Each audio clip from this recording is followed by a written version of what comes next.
Esta tarde es muy especial para nosotros en TN23, ya que pues esta labor periodística que todos los días salen a hacer nuestros reporteros, pues son los que alimentan la información y generan la opinión en usted, donde quiera que nos sintonice a esta hora de la tarde.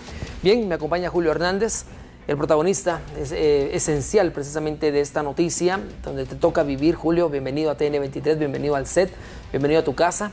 A ti te toca vivir esta noticia todos los días, trasladárselas a los guatemaltecos de una manera pues muy serena, pero sin embargo afecta también el trabajo periodístico al momento de encontrarnos con estos hechos de violencia que están imperando y están en crecimiento y de alguna manera aterrorizan a Guatemala. Cuéntanos, Julio, estos dos hechos de violencia que la gente toma ya la ley por sus manos a falta de las acciones de la Policía Nacional Civil para parar esta ola imparable de violencia. Gracias, Axel. Muy buenas tardes a ti, muy buenas tardes a todos los televidentes. Qué bueno poder estar hoy aquí y saludarlos desde acá, desde el estudio central. Muchas veces pues lo hacemos desde las calles, como lo has dicho, ¿verdad?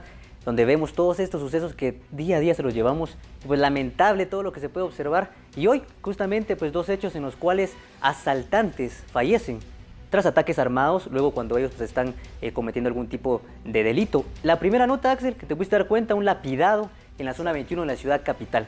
Esta persona portaba una pistola de juguete, una pistola, un arma de fuego, digámoslo así, que cualquier persona que puede ver o nosotros nos podemos asustar al momento de ver una pistola. De momento. Exactamente.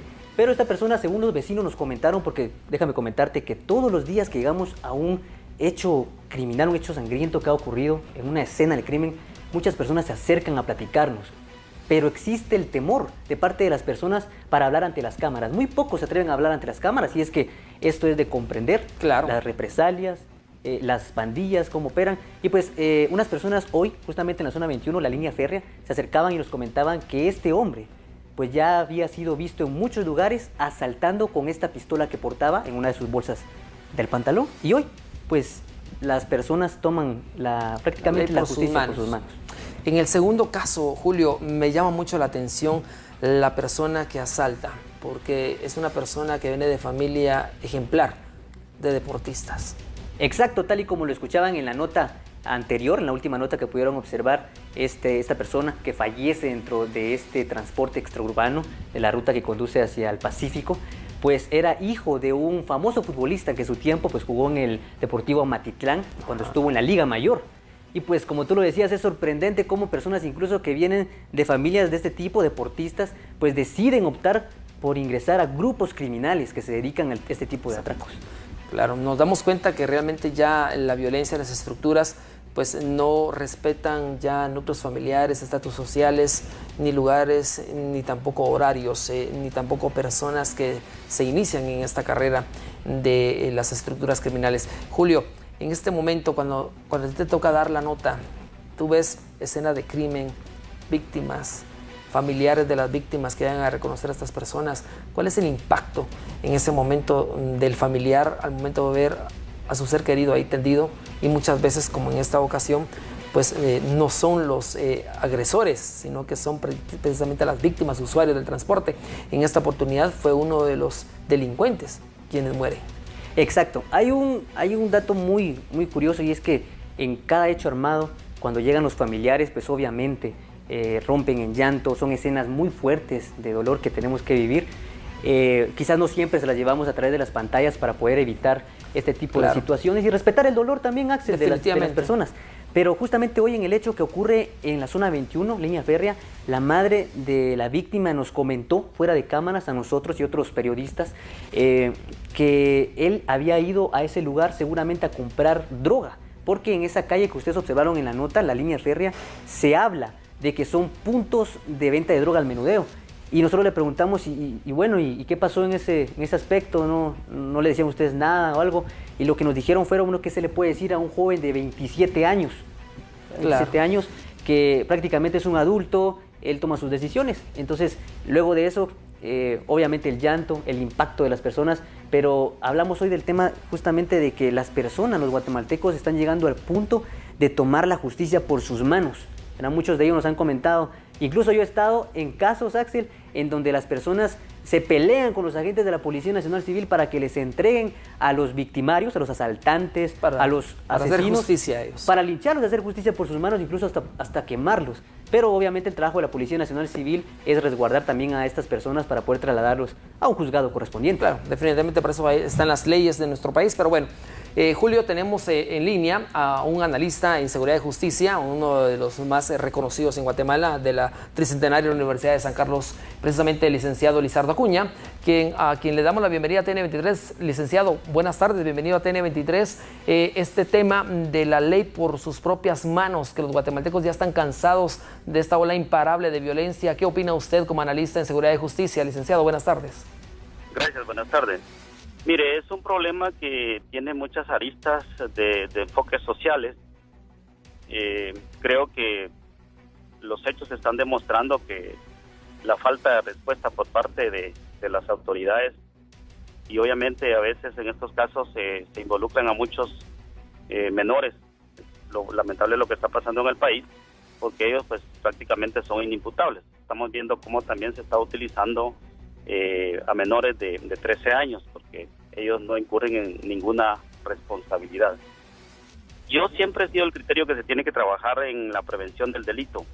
Hemos tenido en la historia del país un trabajo por parte de los diferentes gobiernos en cuanto a la represión, pero recuérdense que la violencia genera violencia, y si no hay políticas focalizadas a fomentar el desarrollo, la formación integral de la persona para que pueda tener nuevas oportunidades, y esto obviamente tener mejores condiciones de vida, pues prácticamente el tema no se va a solucionar. Creo que es un tema y un problema de país. Vemos redadas de capturas que se hacen principalmente de jóvenes vinculados a las pandillas, 100, 102 personas que se ponen a disposiciones de la justicia. ¿Quiénes van a ser condenados? ¿Quiénes van a salir con medidas sustitutivas? Eso ya es un tema que lo decide en ese momento el sistema de justicia del país. Pero hablemos de quienes están condenados, ¿a dónde van a parar? A un centro operativo como es el sistema penitenciario. Creo que también el tema es una debilidad institucional. Recuérdese que la carencia de presupuesto para fortalecer la cadena de justicia no solo es fortalecer la Policía Nacional Civil, sino que la cadena de justicia, que involucra 6 instituciones, se ha visto bastante limitado.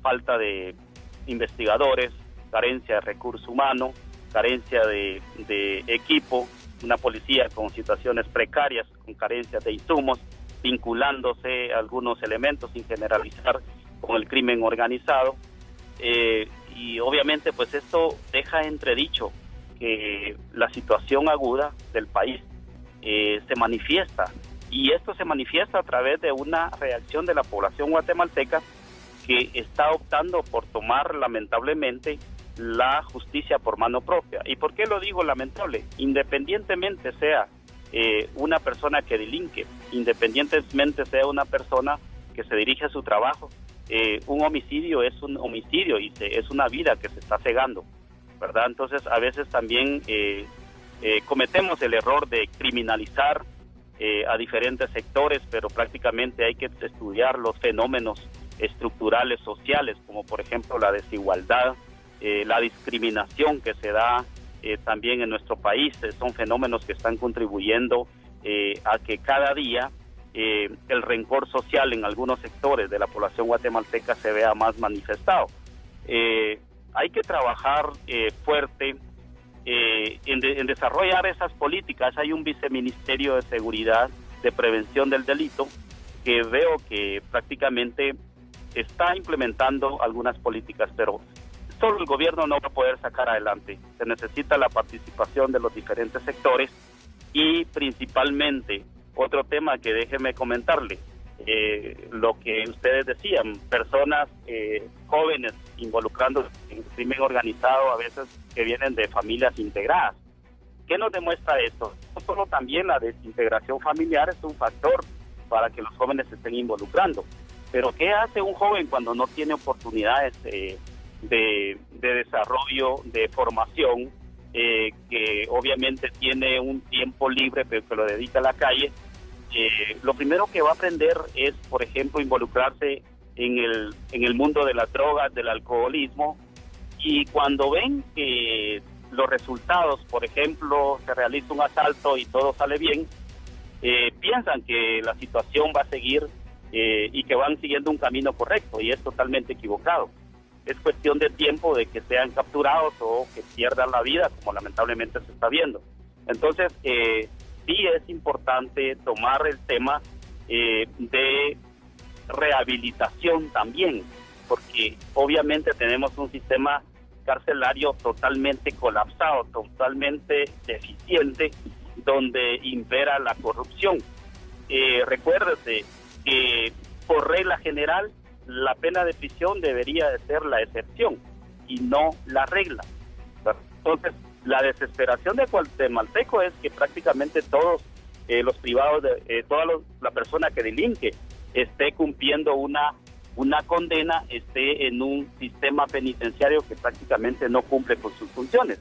Y esto sale peor, porque ahí a lo que se va es a sofisticar de alguna manera el modus operandi, a integrarse a la misma estructura que es la que lidera o a otras estructuras. Entonces es importante trabajar en esos tres temas fundamentales, y preocupa también otro tema, cómo la población guatemalteca se está armando, porque prácticamente el guatemalteco no se siente seguro en las calles, principalmente cuando usted aborda, por ejemplo, un bus. Ya existe la incertidumbre de que en un momento a otro puede ser asaltado, y es lamentable también que personas inocentes estén perdiendo la vida. Entonces, es una debilidad institucional, es un problema estructural que por años los diferentes gobiernos no han podido entender correctamente, a mi criterio. No se trata de establecer un sistema represivo. Tiene que ir aunado la prevención y la rehabilitación. De lo contrario, solo nos enfocamos en dar soluciones a corto plazo, pero que prácticamente no van a tener efecto a mediano y a largo plazo. Claro, licenciado, hoy nos acompaña Julio Hernández, ustedes lo ubicarán muy bien, es el que cubre esta clase de noticias lamentables y violentas en el país. Él le hará una consulta, licenciado, aprovechando el profesionalismo del análisis que usted hace en Seguridad y Justicia en relación a estos temas. Julio, adelante. Gracias, Axel. En efecto, licenciado, muy buena tarde, qué bueno saludarlo. Hay una pregunta, usted mencionaba algo, la violencia no se resuelve con más violencia, pero nosotros con mi equipo, cuando nos encontramos en las calles, hemos podido escuchar de las personas cuando dicen, ¿por qué vamos a dejar a este pandillero, a este asesino con vida si él no respeta las vidas de los demás cuando los tiene frente a sus víctimas? ¿Qué está pasando, licenciado? ¿Ya no hay sentido humano? ¿Es la desesperación del guatemalteco? ¿Qué es lo que está pasando con estas personas? Sí, mire, lo que estamos viendo es una reacción de desesperación por parte de la población guatemalteca, porque recuérdese que lo que cuesta aceptar es que prácticamente nosotros nos regimos por un procedimiento, en este caso en nuestro país, que es el proceso acusatorio. O sea, son garantías constitucionales en las cuales la persona que delinque pues tiene el derecho a un proceso, a ser sometido a un proceso que garantiza el derecho de defensa como parte de respetar el debido proceso. Entonces, muchas veces también no se realiza una investigación a profundidad, y vemos cómo, en este caso, por ejemplo, la persona que ha cometido un homicidio, que ha cometido una extorsión, pues prácticamente queda en libertad por falta de pruebas. Hay otro tema fundamental aunado a ello. La población guatemalteca también ya no quiere, por ejemplo, denunciar estos casos porque prácticamente quedan en una situación de vulnerabilidad. Recuérdese que al momento de que usted presenta una denuncia, pues se da una captura de datos, tiene que asistir a las audiencias y hablar en nuestro país de integrantes de una mara, pues causa pánico a la sociedad. Entonces muchas veces, y esto va acotado a otro tema, o sea, la situación en nuestro país es más aguda de lo que prácticamente reflejan los datos estadísticos. Nosotros siempre hemos hecho referencia a los subregistros, y es precisamente los temas que yo le estoy comentando. ¿Cuántas personas son extorsionadas? ¿Cuántas personas son asesinadas? Y los familiares no denuncian porque hay carencia, hay falta de presencia de las fuerzas de seguridad, hay ausencia de Estado.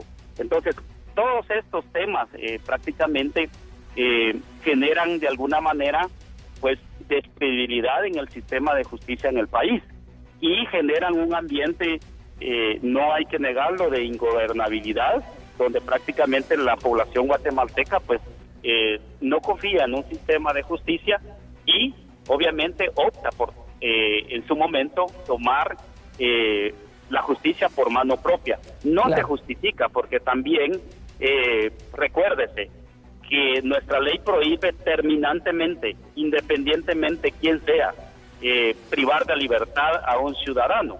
Entonces tampoco se puede justificar que la persona cometió un delito, pues prácticamente se va a seguir en la misma temática de, por ejemplo, quitarle la vida, porque prácticamente se está cometiendo un delito en su momento, y yo creo que eso es lo que se debe evitar. Es una situación bastante difícil, ¿verdad? No sucede solo en nuestro país, esto lo vemos reflejado en los 3 países que integran el Triángulo Norte, donde están siendo afectados principalmente por el crimen organizado y obviamente por las pandillas que están poniendo de rodillas a una población entera. Bien, gracias, licenciado Acuña, por habernos recibido esta tarde. Ha sido bien enriquecedor haber escuchado su análisis ante estos hechos de violencia. Agradecemos mucho también haberle dado espacio a TN23 por esta importante información. Y es que, Julio, tal y como le dice el licenciado Acuña, no tenemos el derecho de quitarle la vida a otra persona. Sin embargo, pues los hechos de violencia han hecho que los guatemaltecos ya vivan un momento de desesperación y tomen la ley por sus propias manos. Para concluir, Julio, tus conclusiones. Claro, Axel, lo que mencionaba el licenciado Acuña en este momento, la desesperación que ha llevado a los guatemaltecos a conseguir un arma de fuego, un arma blanca, y de esta manera poder defenderse en las calles. ¿Qué pasó hoy en el bus en la ruta al Pacífico, kilómetro 33? Un pasajero, al momento de ver que estaban asaltando 3 individuos, saca su arma, dispara contra ellos. Obviamente hay una reacción de parte de los delincuentes, por eso es que resultan 2 pasajeros heridos. Exacto. Muere el asaltante. Sangre derramada, pero como tú lo decías, muchas veces la desesperación de las personas, y también lo decía el licenciado Acuña, las personas ahora tienen más facilidad de conseguir un arma de fuego. Hay muchas personas que se han capturado por parte de la Policía Nacional Civil con pistolas que pues, las están portando de manera ilegal. Ilegal, es definitivamente. Bueno, Julio, gracias por haber estado con nosotros en tu casa, en TN23, en los estudios. Y por supuesto usted, amigo televidente, siga con nosotros, que ya vienen más noticias con Heidi Melgar. Momento de la pausa, ya volvemos.